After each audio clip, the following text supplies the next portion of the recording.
这个女人走在公园里，看到一个男人带着一个小女孩时，就感到十分气愤。你干什么呢？关你什么事啊？她二话不说就对男人挥起了拳头，男人被打得鼻青脸肿，随后就报了警。小女孩的母亲也站出来说话。他是孩子亲舅舅，平时感情特别好，孩子也喜欢和他舅舅玩。我告你，你给我赔医药费，我还让你坐牢。他活该！小妹妹，你跟他们说，刚才是不是这个男的把手伸进你裙子里了？啊？你说呀！可旁边的小女孩却吓得哭了起来。年幼的她并不清楚发生了什么，但对于女人来说，这种遭遇是她这辈子都挥之不去的噩梦。这个女人名叫小锦，她是一名室内设计师，她留着一头短发，还戴着一副黑色手套，给同事的印象非常刻板。虽然已经27岁了，但她从来没有谈过恋爱，对身边的异性也十分冷淡。她和朋友宋妍因为有着相同的经历，就成了室友。两个女孩相互取暖，想要忘记一些让她们痛苦的回忆。但宋妍对待爱情的态度不太一样，她现在是一名画家，利用这个身份，她和不同的男人约会，只有这样才能降低她的羞耻感。原来她小时候被继父侵犯，母亲不仅没有帮她，还要帮继父掩盖罪行，她感到十分痛苦，性格也变得古怪孤僻。而小锦也有着一段不堪的过去。7岁那年，她到母亲的工厂里送花，结果被副厂长李刚侵犯了。这件事情让她一直生活在阴影中，睡觉的时候也会被噩梦惊醒。可让她更加痛恨的是母亲对待这件事情的态度。为了将李刚绳之以法，小锦经常去她工作过的工厂，想要寻找他的下落。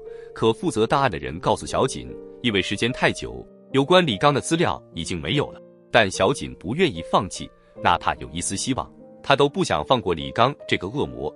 然而这次过来又是毫无收获。她准备回去时，却听到了一个熟悉的声音。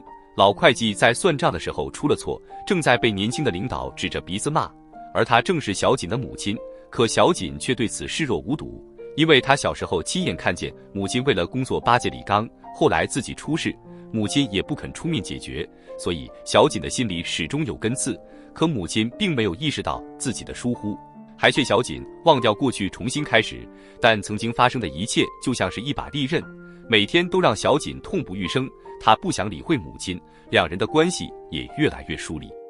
这天，小锦所在的公司来了一位设计总监，他叫王超，是一名海归。当他第一眼看到小锦时，就觉得他有些与众不同。老板提醒他，这块硬骨头难啃得很。王超知道后并没有退步，从这以后，他开始有意无意地接近小锦。当他看到小锦在健身房奋力搏击的模样，更是迷得神魂颠倒。可小锦对他没有丝毫兴趣，因为他讨厌所有的男人。但王超还是不肯死心，只要有机会，他就会表达自己的爱慕之情。小锦对此非常厌烦，甚至当面和宋妍卿卿我我，让王超看得目瞪口呆。宋妍和小锦有着相同的经历，他们甚至想过一辈子不结婚，就这样永远陪着对方。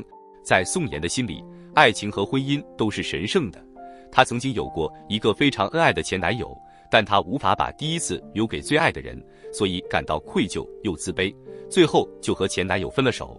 她甚至觉得像她这样的人根本不配拥有爱情，而小锦的情况也好不到哪里去。这天晚上，王超约她去酒吧喝酒，小锦也想放松一下，便很快喝得烂醉如泥。在酒精的作用下，她把自己被李刚侵犯的事情说了出来。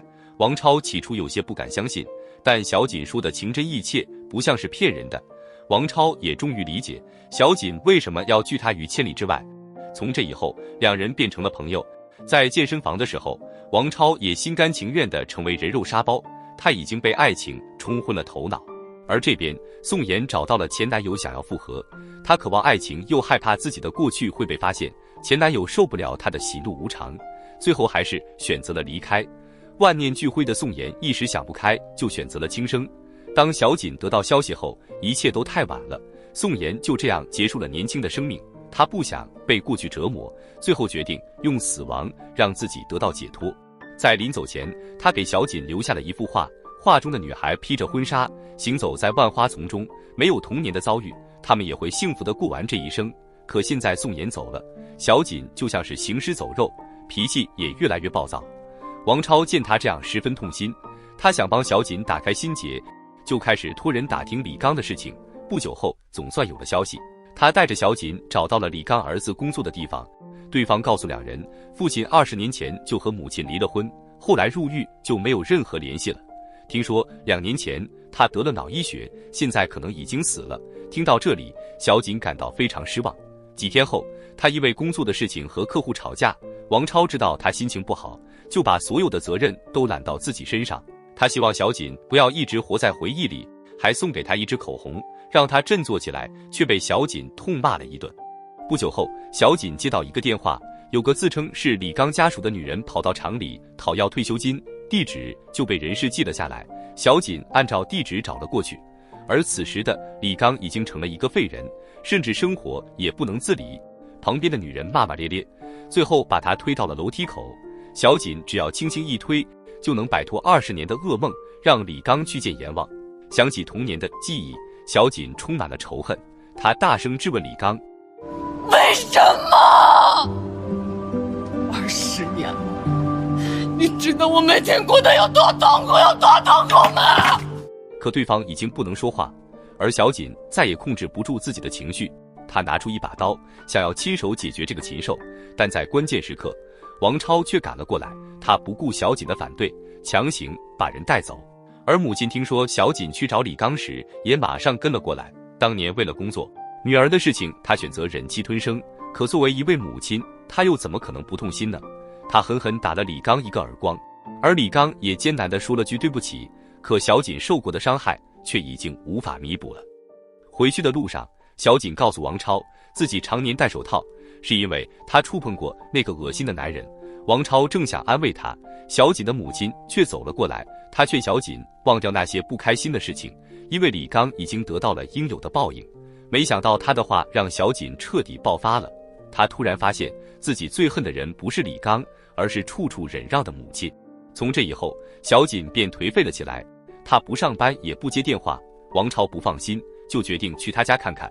只见房间里面拉着窗帘，小锦蜷缩在角落里，空气中满是垃圾和酒精的味道。王超看不下去，就拉开窗帘，劝他振作起来。可小锦软硬不吃，还将酒瓶扔在地上。王超为了让他重新开始，就一步一步踩着碎玻璃走了过去。他的努力终于感化了小锦，他决定鼓起勇气重新生活。而王超通过努力，最后也把李刚的事情调查清楚了。他将小锦约到天台，原来李刚当年是因为个人作风问题和受贿被判了刑，而举报人正是小锦的母亲。他对女儿的遭遇从来没有无动于衷，可是小锦性格偏执，他连解释的机会都没有。听到这里，小锦感到非常震惊。原来当年的事情母亲真的报警了，可惜证据不足，不能立案。为了收集李刚的犯罪证据，母亲故意接近他，最后亲手把人送进了监狱。知道真相后，小锦感到愧疚不已。他带着一束康乃馨回到了家，母女2人也终于解开了心结。1年以后，小锦留起了长发，穿起了裙子，在王超的细心呵护下，她终于感受到了爱情的美好，也克服了自己心理上的障碍。她最后穿上了婚纱，也成了宋妍画中的女孩。让人感到压抑的是，影片根据真实事件改编，现实可能比电影还要残酷。有些人的童年可以治愈一生，可有些人一生都在治愈童年。小锦和宋妍的童年是不幸的，这种不幸可能会伴随他们的一生。但是作为受害者，他们并没有错。当伤害发生，如何超越过去和痛苦，是每一位经历过伤害的人需要面对和学习的功课。好了，故事就说到这里，喜欢记得关注我，我们下期再见。